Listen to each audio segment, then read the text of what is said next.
आज सावन मास की शिवरात्रि है। इस अवसर पर बड़ी संख्या में श्रद्धालुओं ने शिवालयों में जलाभिषेक किया। हरिद्वार के कनखल स्थित दक्षेश्वर महादेव मंदिर में भी सुबह से ही कांवड़ियों और अन्य शिव भक्तों का तांता लगा रहा। प्रशासन के आंकड़ों के अनुसार 4 जुलाई से आरंभ हुई कांवड़ यात्रा के दौरान अब तक लगभग 4 करोड़ कांवड़िये पवित्र गंगा जल लेकर हरिद्वार से अपने अपने राज्यों में स्थित शिवालयों के लिए रवाना हो चुके हैं। पिछले 2 दिन में रिकॉर्ड संख्या में कांवड़िये हरिद्वार पहुंचे। आज सावन मास की त्रयोदशी के दिन शिवालयों में जल चढ़ाने की परंपरा है।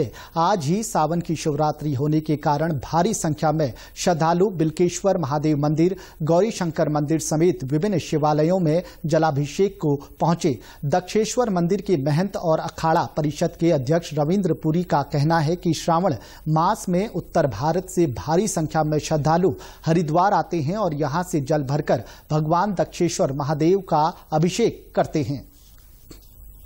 शिवरात्रि प्रत्येक मास की कृष्ण पक्ष की त्रयोदशी तिथि को आती है, लेकिन उत्तर भारत में श्रावण मास में जो त्रयोदशी है उसको शिवरात्रि यानी महाशिवरात्रि के रूप में मनाते हैं। वर्ष भर में एक बार फाल्गुन मास में महाशिवरात्रि का पर्व आता है।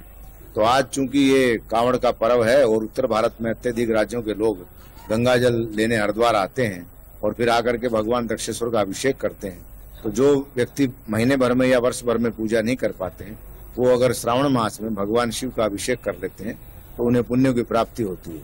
दक्षेश्वर महादेव मंदिर जो राजा दक्ष की राजधानी रहा है कनखल, भगवान शिव की प्रथम पत्नी सती का जन्म स्थान है और ये भगवान के ससुर रहे हैं राजा दक्ष। तो ऐसी पौराणिक मान्यता है कि 1.25 महीना कैलाश का परित्याग करके भगवान शिव श्रावण मास में यहीं दक्षेश्वर मंदिर में निवास करते हैं। वहीं विभिन्न स्थानों से आए श्रद्धालुओं का कहना है कि भगवान भोलेनाथ को जल चढ़ाकर और दर्शन करके उन्हें काफी शांति मिलती है।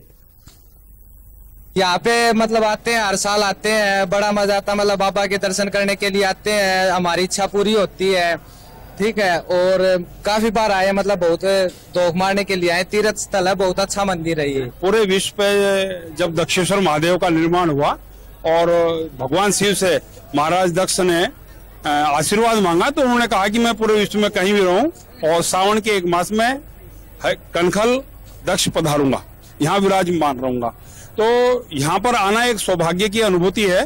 लोग हरिद्वार के लोग भी मैंने देखा इधर उधर जाते हैं, जबकि भगवान शिव पूरी सृष्टि को छोड़कर पूरे 1 मास यहाँ पर विराजमान रहते हैं। तो ये बड़ा आध्यात्मिक और सुकून को देने वाला पल है। और जितने भी यहाँ इस वक्त आते हैं उन सबको यहाँ जो समस्त पवित्र आत्माएं, समस्त गण जो अदृश्य रूप से आध्यात्मिक रूप से तपस्या करते रहते हैं, वे सब पूरा 1 मास भगवान शिव की इस नगरी में दक्षेश्वर महादेव के आसपास निकट यहाँ पर रहते हैं। तो ये एक बहुत पॉजिटिव वाइब्रेशन का क्षेत्र है। यहाँ पर अदृश्य रूप से बहुत सारी पवित्र आत्माएं आकर के सावन में ही विशेष जल चढ़ाती हैं, क्योंकि जब भगवान शिव ने समुद्र मंथन में विष को पिया था तो उस विष को शांत करने के लिए पूरे सावन इसीलिए बरसात होती है कि भगवान शिव को ठंडा रखती है। और जो भगवान शिव को जल चढ़ता है वो भी इसी रूप में चढ़ता है कि भगवान शिव का वो जहर शांत हो। और ये उनका ससुराल भी है भगवान शिव का।